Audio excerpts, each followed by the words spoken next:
प्रिय मित्रों, आज फिर से आपके अपने चैनल डिवाइन विजडम पीके में आप सभी का हार्दिक स्वागत है। आज हम एक रहस्यमयी और रोमांचक कहानी प्रस्तुत करने जा रहे हैं, जिसका शीर्षक है राजा वीरेंद्र और रहस्यमयी खजाने की खोज। बहुत समय पहले हिमालय की घाटियों के बीच बसे छोटे से राज्य विक्रांतपुर में राजा वीरेंद्र का शासन था। वीरेंद्र अपनी बुद्धिमत्ता और पराक्रम के लिए प्रसिद्ध थे, लेकिन उनके जीवन का सबसे बड़ा रहस्य वह मानचित्र था जो उन्हें उनके दिवंगत पिता से विरासत में मिला था। इस मानचित्र पर एक खजाने का संकेत था जिसे चिरंतन खजाना कहा जाता था। लेकिन यह कोई साधारण खजाना नहीं था। कहा जाता था कि इसमें एक ऐसा रहस्य छुपा है जो पूरे राज्य को समृद्ध बना सकता है, परंतु इसे प्राप्त करने के लिए कठिनाइयों और खतरों से गुजरना पड़ेगा। राजा वीरेंद्र की योजना। एक दिन राजा वीरेंद्र ने अपनी भरोसेमंद सेनापति वसुंधरा और दरबारी ज्योतिषी समर को बुलाया। मानचित्र को ध्यान से देखते हुए वसुंधरा ने चिंतित स्वर में कहा, महाराज, यह मानचित्र हमें हिमालय के दुर्गम जंगलों की ओर ले जाता है, लेकिन यहाँ एक चेतावनी भी है। जो लालच करेगा वह विनाश को आमंत्रित करेगा। वीरेंद्र मुस्कुराए और आत्मविश्वास से कहा, हम लालच के लिए नहीं, अपने राज्य की भलाई के लिए इस खजाने को ढूंढेंगे। पहला रहस्य। धुंध का मंदिर यात्रा शुरू हुई। कई दिनों की कठिन यात्रा के बाद वे एक घने जंगल में पहुंचे। वहां उन्होंने देखा धुंध से घिरा हुआ एक प्राचीन मंदिर। मंदिर के द्वार पर लिखा था, जो सत्य और साहस का मार्ग अपनाएगा वही भीतर प्रवेश करेगा। तभी अचानक मंदिर के द्वार पर एक बड़ा पत्थर गिरा और रास्ता बंद हो गया। समर ने शिलालेख को ध्यान से पढ़ते हुए कहा, महाराज, हमें इस पहेली का उत्तर देना होगा। प्रश्न था, क्या महत्वपूर्ण है, शक्ति, धन या सच्चाई? वीरेंद्र ने बिना समय गंवाए उत्तर दिया, सच्चाई। और तभी द्वार स्वयं खुल गया। दूसरा रहस्य। समय की झील। मंदिर को पार करने के बाद वे पहुंचे एक रहस्यमयी झील पर। झील का पानी स्थिर था, जैसे समय थम गया हो। झील के बीचों बीच एक द्वीप था जहां एक वृद्ध संत ध्यान लगाए बैठे थे।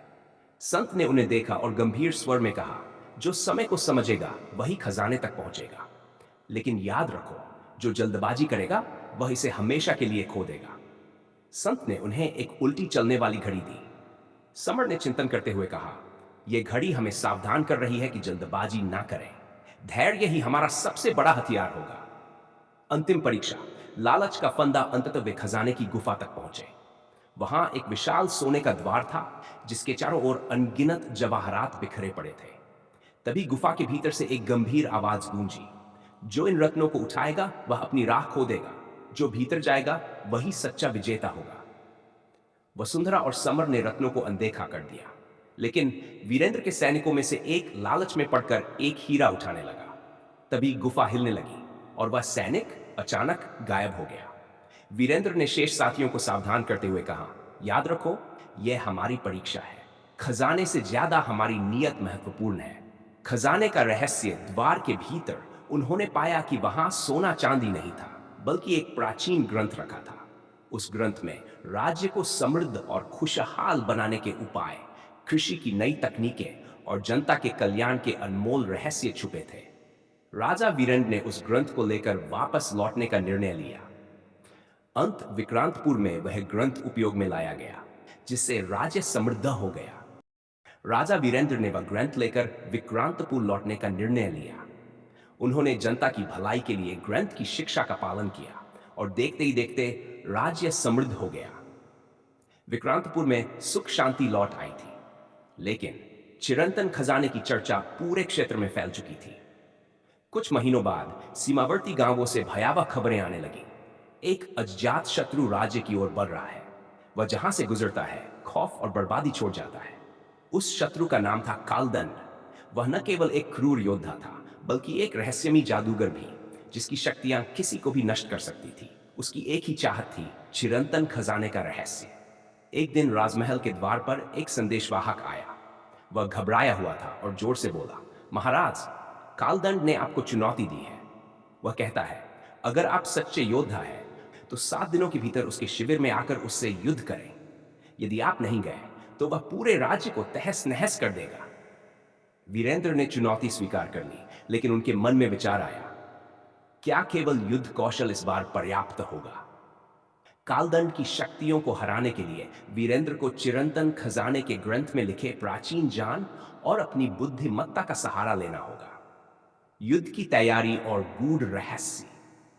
युद्ध की तैयारी करते समय वीरेंद्र ने ग्रंथ का अध्ययन शुरू किया। उसकी एक पंक्ति ने उनके भीतर गहरा प्रभाव छोड़ा।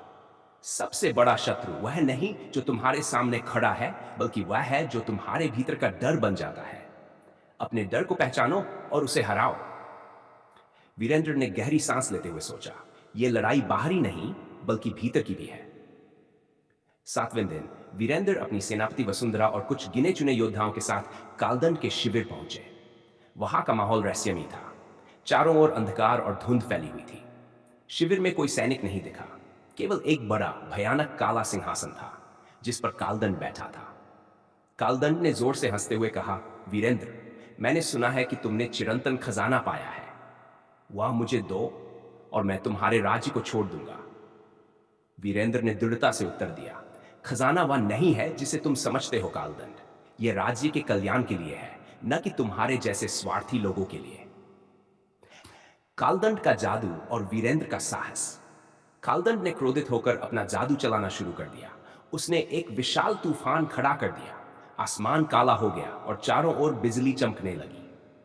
वीरेंद्र के सैनिक भयभीत हो गए। कुछ ने अपने हथियार भी गिरा दिए, लेकिन वीरेंद्र शांत खड़े रहे। उन्होंने अपनी आंखें बंद की और ग्रंथ में पड़ा हुआ मंत्र याद किया। एक गहरी गूंजती हुई आवाज में उन्होंने कहा, जो सत्य का मार्ग अपनाता है वही विजेता होता है। उनके शब्दों की गूंज ने कालदंड की शक्ति को हिला दिया। उसका जादू धीमा पड़ने लगा। वह चिल्लाया, नहीं, यह कैसे संभव है? तभी एक चौंकाने वाला सच सामने आया। कालदंड का असली चेहरा प्रकट हुआ। वह कोई और नहीं बल्कि राजा वीरेंद्र का खोया हुआ छोटा भाई राजकुमार अयोधन था। एक भावनात्मक मोड़ अयोधन ने रोते हुए कहा, भाई, मुझे माफ कर दो। मैंने सोचा था कि यह खजाना मुझे शक्ति देगा, लेकिन इसने मुझे अंधा बना दिया। वीरेंद्र की आंखें नम हो गईं। उन्होंने कहा, अयोधन, सच्ची शक्ति लोगों की सेवा में है, उनके विनाश में नहीं। अगर तुम वचन दो कि तुम राज्य की भलाई के लिए काम करोगे, तो मैं तुम्हें वापस राज्य में स्थान दूंगा। अयोधन ने सिर झुकाकर कहा, मुझे एक और मौका दें महाराज। मैं अपने किए पर पछतावा करता हूं। राज्य में एकता और शांति। वीरेंद्र ने अपनी बुद्धिमत्ता और धैर्य से न केवल राज्य की रक्षा की, बल्कि अपने खोए हुए भाई को भी वापस पाया। अयोधन ने अपने अपराध का प्रायश्चित किया और पूरे राज्य के कल्याण के लिए काम करने लगा। विक्रांतपुर फिर से एकता और समृद्धि का प्रतीक बन गया।